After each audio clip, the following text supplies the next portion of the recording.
Livro Ouse Pedir Mais, capítulo 16.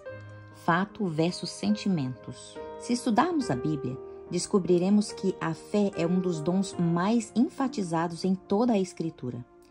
Isso acontece porque ela é a porta para que recebamos todos os outros dons. Os enfermos são curados pela fé, Mateus 9:22. Somos salvos pela graça mediante a fé, Efésios 2:8.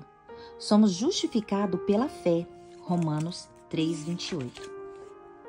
Quando baseamos a fé em fatos, temos um alicerce firme para resistir qualquer tempestade. O sentimento, em contrapartida, vacila o tempo todo, pois é fundamentado em nossas experiências pessoais, emoções constantes, ansiedades, nossas letargias espirituais e nossa oração não respondida.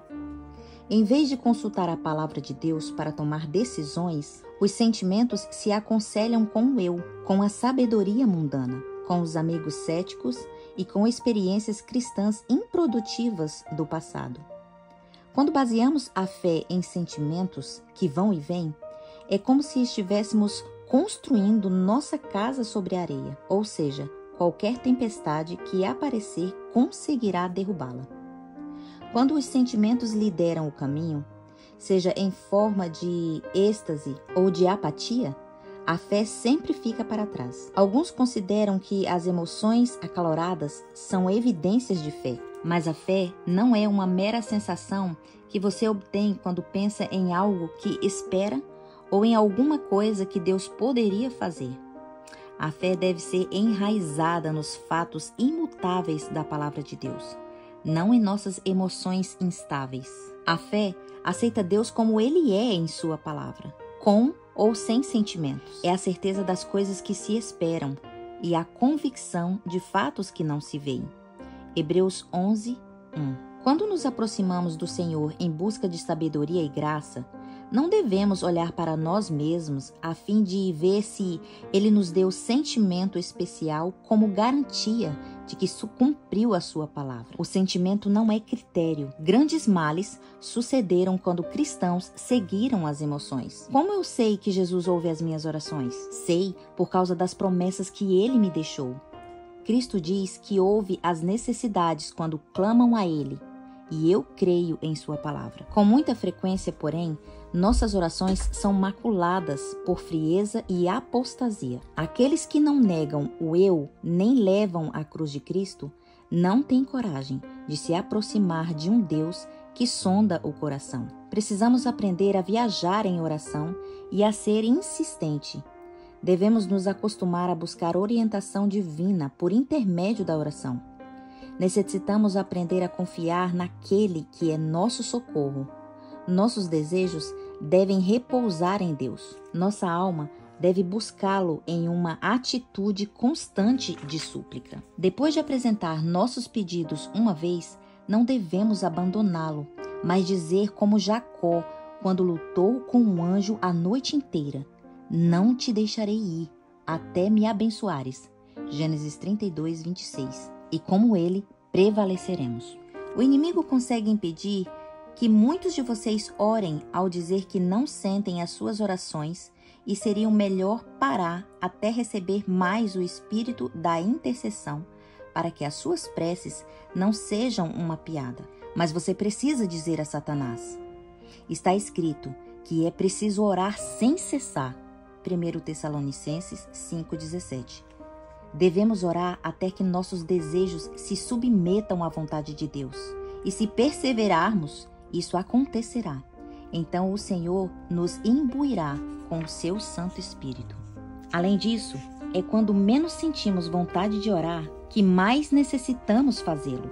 Quanto menos nos sentirmos dispostos a comungar com Jesus, tanto mais devemos orar. Procedendo assim, romperemos os laços de Satanás, desaparecerão as nuvens tenebrosas e perceberemos a doce presença de Jesus. Uma das minhas declarações preferidas sobre oração está no pequeno livro Caminho a Cristo. Nele, Ellen White escreve: por que deveriam os filhos e filhas de Deus ser tão relutantes em orar, quando a oração é a chave nas mãos da fé para abrir os depósitos do céu, onde se acham armazenados os ilimitados recursos da onipotência? A Bíblia nos diz: faça-se-vos conforme a vossa fé, Mateus 9:29, e crede, e será assim convosco. Marcos 11:24. Como você pode ver, a oração é a chave, mas a fé precisa mover. A fé é a força que guia a chave de dentro da fechadura e abre a porta. E ela o faz porque confia em Deus. Confia que existem bênçãos incríveis através daquela porta fechada. Estamos dispostos a confiar em Deus hoje? Apesar do que sentimos, e girar a chave na porta que leva aos depósitos celestiais? Por quanto tempo continuaremos vivendo como se Deus não fosse digno de confiança? Por quanto tempo continuaremos a olhar por nossos sentimentos e deixar que Ele informe o caminho certo?